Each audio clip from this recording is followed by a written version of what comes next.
Hey, 60-day challengers, it's Stacy coming to you. I think it's end of week 7 or beginning of week 8, and depending on when you started, that's where the majority of you guys are. So I'm excited to hear from Brandy over the next week or two in regards to how everybody did in the program. I've already seen some of your results and it's very exciting.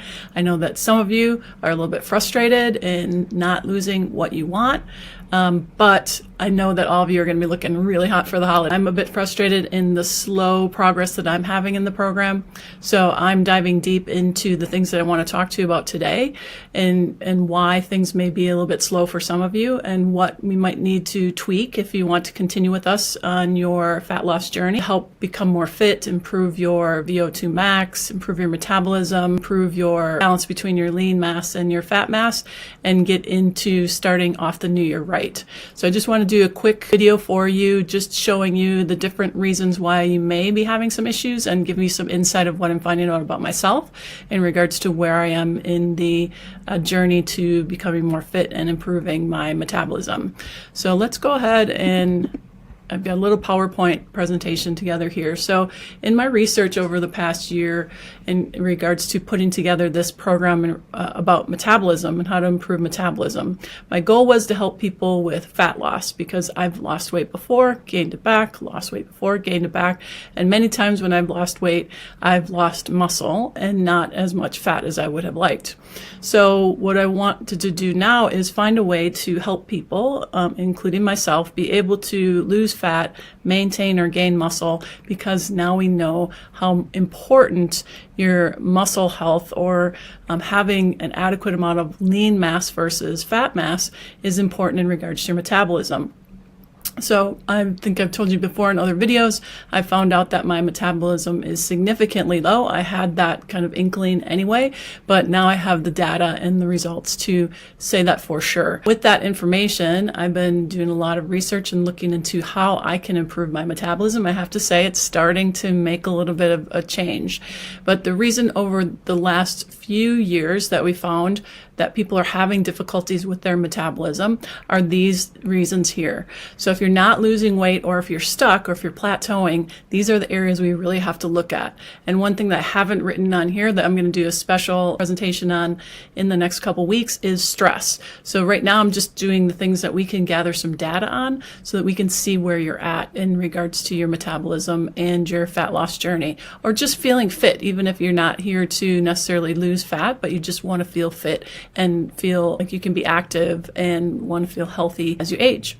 So we want to look at food sensitivity testing because I'll show you a couple case studies of patients who have had significantly great results with food sensitivity testing and weight loss. There may be some less than optimal hormone balance that needs to be addressed in order for you to regulate your metabolism. There may be some gut health issues that you're dealing with that you have to address because the gut is directly related to whether you can lose weight or not, the health of the gut that is. And you might need to look at your metabolic system or your metabolism in much more detail in order to figure out what you need to do in regards to calories, what you need to do in regards to exercise to improve your chances of moving the needle in whatever direction you want to achieve your health goals. So I'm going to be creating a video for each of these steps and also adding a stress video at the end as well. And you'll be getting those over the next couple weeks leading up to the holidays and things that you can start thinking about. I know everybody's busy during the holiday season, so I don't expect everybody to jump on this, but if you wanted to, we've got some specials that I'll eventually be announcing to you guys within the next couple weeks just for our 60-day challengers. But today I really want to emphasize food sensitivity testing, and there's a lot of information out there regarding food sensitivity testing, but not necessarily how it's related to weight loss. And then there's a lot of information out there that's not supported in the research, or that the research has shown certain food sensitivity tests are not worth your time and money. So we're going to go over that today as well too. So again, just a reminder, each week I'm going to be dropping a new video in regards to these topics, and then we'll talk about stress at the end as well too. We're going to start with food sensitivities and weight gain, how it addresses or how food sensitivities contribute to weight gain, and then what you can do about it. So food sensitivity and weight gain, what we're going to talk about today are what are food sensitivities, what is the difference between food sensitivity, intolerance, or food allergy, how do they cause weight gain or make it difficult to continue to lose weight. You might be stuck or you might not be moving in the right direction. And we're going to talk about what you can do about it, what we have to offer for you. But what are food sensitivities in the first place? So everybody gets the terms mixed up, and really food sensitivity specifically is gaining a little bit momentum in the conventional community, but overall conventional medicine really only recognizes intolerances and allergies. But food sensitivities are slightly different, and it also impacts a little bit different part of the physiology. So overall, food sensitivities are not allergies, okay? An allergy is something that you eat, and then you have an IgE response. Basically, it could be an anaphylactic response almost immediately after eating that food. With food sensitivities, you have a sensitivity to a food that can take a little bit of time for that to surface. So for me, it's gluten. If I have gluten in something I didn't know about, or if I'm for whatever reason, going to go, okay, I'm just going to have that, and I know it's potentially going to be a problem, I won't feel an issue right away. I'll feel achiness in my hip, potentially pain from my back all the way down to my foot within a day, usually within 24 hours of having that gluten. It took me a while to figure out that was causing that, but now that I figured it out, I know exactly what will happen if I ingest gluten.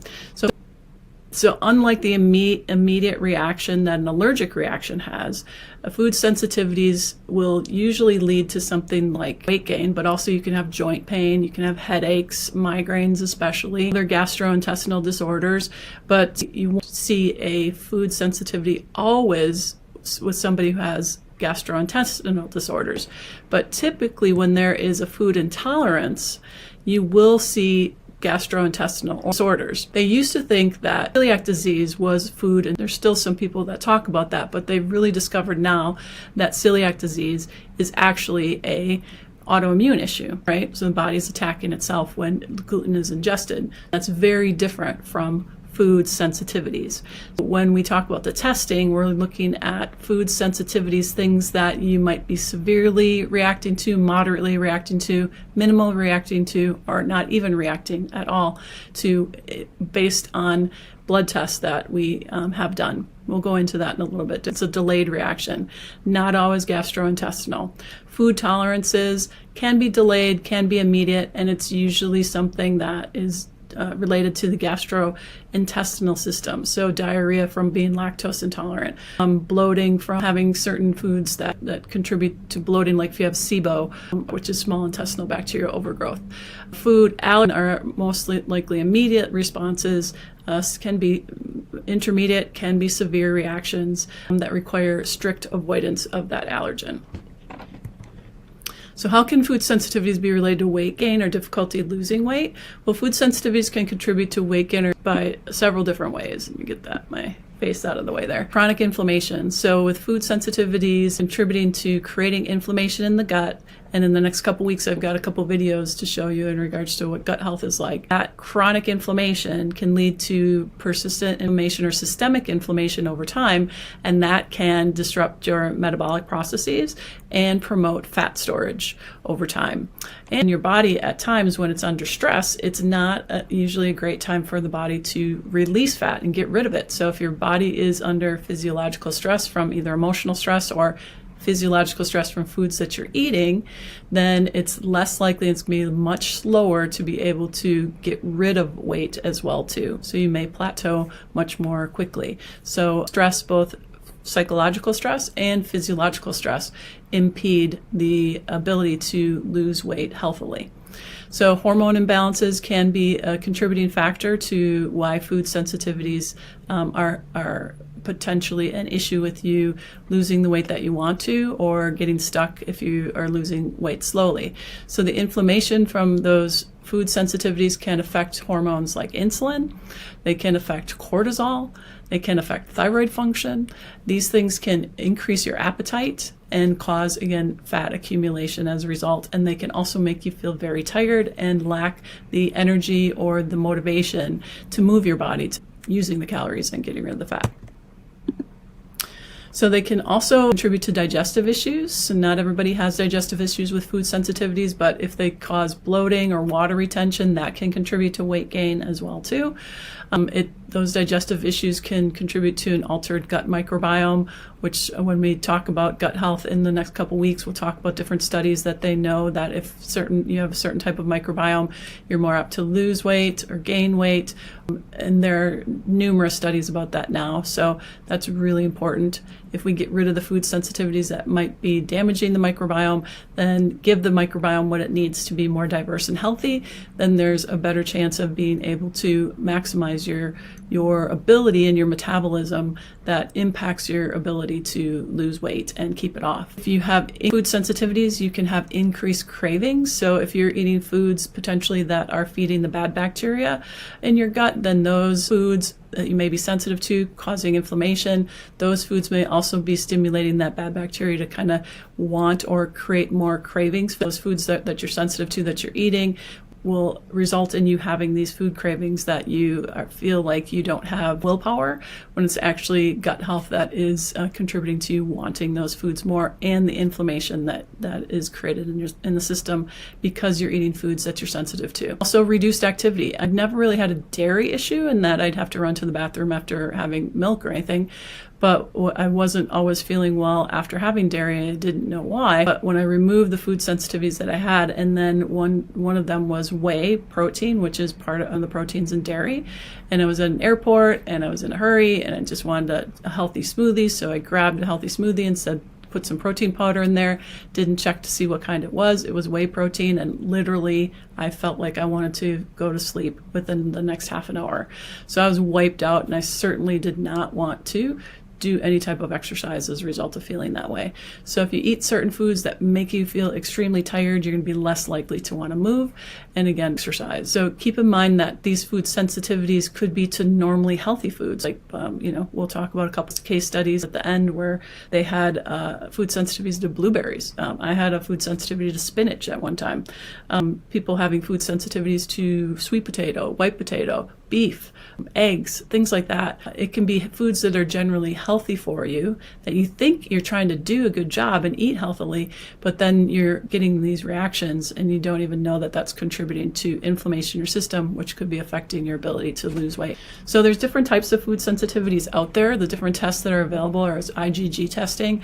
In the last 3 or 4 years, those types of tests have been proven to be not very reliable. It shows exposure to certain foods and not sensitivity. You can get many false positives from these IgG tests out there. So if you're looking at other food sensitivities besides the one that I'm going to be recommending, just make sure it's not an IgG test, because those have been proven and shown to be inaccurate for what you're trying to accomplish.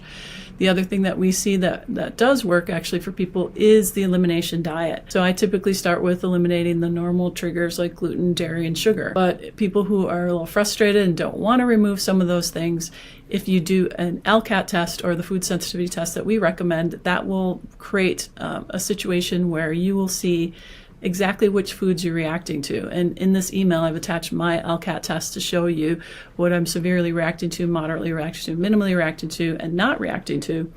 And you can still have the foods that you're minimally reacting to and that you're not reacting to. And as you'll see on my test, it's a plethora of foods. There's a lot of things to eat, which is fantastic for your microbiome. Usually when people do food sensitivity elimination, they're taking stuff away most of the time and not adding stuff in. So the LCAT helps us find a way to add foods in, create a healthier microbiome, and decrease the inflammation because you're staying away from foods that you are reacting to. So this requires a blood test, and we're going to be having blood testing here at the clinic. So you can get blood tests done here, have you sign up for a specific time, meet the phlebotomist here at the clinic, and they'll draw the blood. Then we send that in, or you send that in via FedEx after the test is done. So it's going to be extremely convenient to do. So these, again, the LCAT test looks at, again, non-allergens, right? So we're not talking about allergies. So let's say something came up on your LCAT test that you know you're allergic to. You still don't eat those foods, right? Because you know that you would have an allergic response to them. But you'll see in my food sensitivity report what that LCAT report looks like. So I want to go over these case studies of 2 significant cases that we've had, where actually the first case study, 46-year-old female, she was one of the first people that I worked with in regards to weight loss and utilizing food sensitivities. She did have gastrointestinal problems, so at that time I was also trying to help her with that, with her fatigue, with just feeling like she had brain fog, joint soreness, all that type of stuff.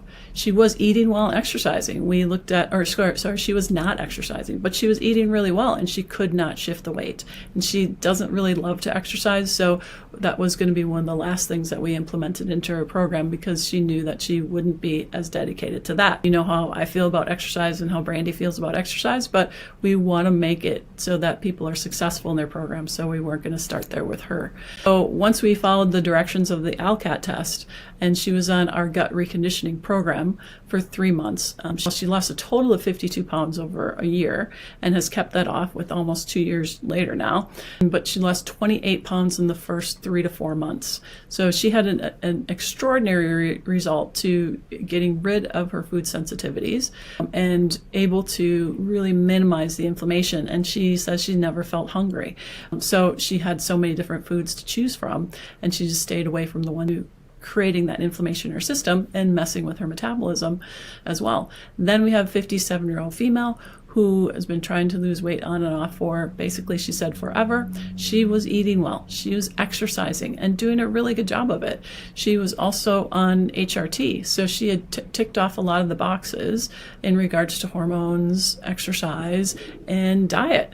But when we added in the food sensitivity aspect for her, that's when things really started to shift. And these last 4 to 5 months on our New Way program, she's lost 22 pounds.